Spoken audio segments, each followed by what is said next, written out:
が来た希望の朝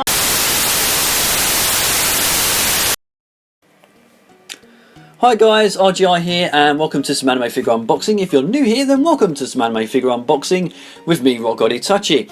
And in this video, as you can see, we're unboxing the Reika sword version from Union Creative. Exciting stuff because we will be doing some comparisons to the X shotgun version, which I previously unboxed. So if you're interested in what those comparisons are and everything, then stick around, all that's coming up. But before we go into that, let's have a look at Reika's character. Reika is a popular idol from the sci-fi series Gantz.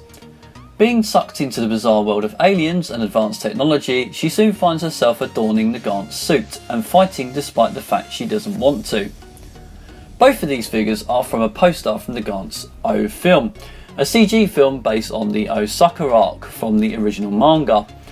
Union Creative have been cheeky here though, as not only have they provided us with the X shotgun version, which for a full unboxing and review, click on this card, they've also supplied us with the raunchier version with the Gantz sword.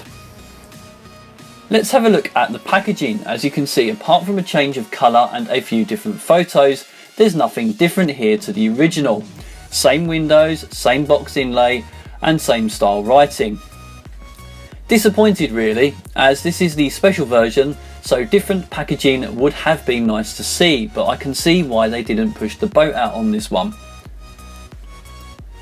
Getting Reika out of the box and set up is easy. Surprisingly, no tape on the blister packaging, but everything was secure. Setting her up requires popping her feet into the metal pegs. I actually had to use some force here, as one foot just wouldn't go without a bit of effort. Next is placing her sword in her hand. Relatively easy. There is a hole in her hand that the sword handle fits into, allowing her to hold it without dropping it. Once you've done that, Reika is ready for your enjoyment. The base is the same as the X shotgun version, plain black. I won't rant here, but yes, black is good and it is synonymous with the Gantz ball. But yeah, I would like to have seen something more exciting. If she was on top of the ball, like the Taito prize figure, that would have been much more cooler. Right, onto that sculpt. Well, as this is the exact same pose as the X shotgun version, no changes here apart from her head is more upright and her hand is slightly changed to hold the sword. I will say though that being a lot more sexier allows for you to see some hidden points that weren't fully on display in the X version. The curve of her booty, the slenderness of her hips and back, the tiny indent of her belly button and the well-rounded opie are just some of the eye candy on display here. Yes, these can be seen in the X version, but not as well as this one. Her face is the same, no changes. Her hair is sweeping back and actually looks a lot better than the X version in the way it has been put together. One thing you will notice is that her suit is extremely tight to the point it has disappeared in between the cheeks of her booty. Moving on to the paint, and once again it's a home run for Union Creative, as honestly I can't find anything wrong here that will catch the eye. Yes, there's tiny runoffs on some of the suit plugs, but nothing major. The glossy paint on the main suit gives the feel of rubber and the look of it being stretched. This helps add to the sexiness with the glistening wrinkles on the opie and the booty. Her face is spot on, eyes will enrapture you and those lips so smooth they could be real. Her skin tone is done nicely too, with pieces of shading to accentuate areas luring the eye to them.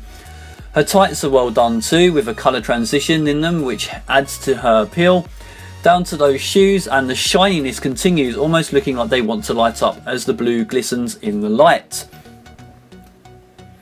The sword itself is above standard, no visible runoffs here, and we have that still effect which also shines in the light to make it feel sharp and deadly.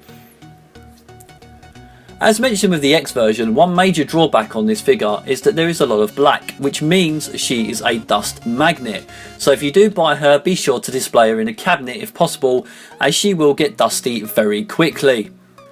Overall, this is one knockout figure of Reika, and am I feeling remorse after double dipping on these two? Short answer, no. They both may be the same figure and the differences may be few, but they're both worth the money. The quality is above standard for UC, and the added sexiness of the sword version does have a higher appeal, but honestly, looking past the sexiness of both, I have to say that both of these have got one of the most beautiful faces I've ever seen on a figure. She's just so damn gorgeous at the way she is staring at you and grabbing your attention.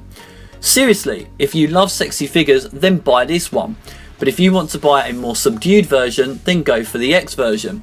Either way, you don't lose, as UC have utterly blown me away with both of these. I definitely recommend buying one, if not both, if you can. Finally, a big question that I have been asked to cover, and that is, can you put the X shotgun into the hand of the sword and vice versa? Well, it's not entirely impossible to do this, but it does take effort. The sword version has a smaller hand than the X version, so it is tricky to do, plus you have to be careful of her hair, as it will get in the way. I succeeded in getting the gun into her hand, but it did involve bending her fingers a lot, which I do not recommend doing. As for the sword, yes, the X version can hold the sword. Again, effort is required, but it is possible. Hopefully, this will help you make your mind up in the future, should you go out and buy both. Oh, and another question I was asked was, does she glow in the dark? Answer is, I'm afraid not. Really bummed at this, because if Union Creative had have actually made her glow in the dark, I think that would have made her a lot more unique. You missed a trick here, Union Creative. Well, that's me done for another unboxing review. I hope you enjoyed, and if you have any questions or comments on the video, be sure to drop them in the comment section below. Don't forget to give the video a like if you liked it, and subscribe if you're new here for more anime figures and unboxings and reviews. Thanks for watching, and I'll see you guys soon. Sayonara!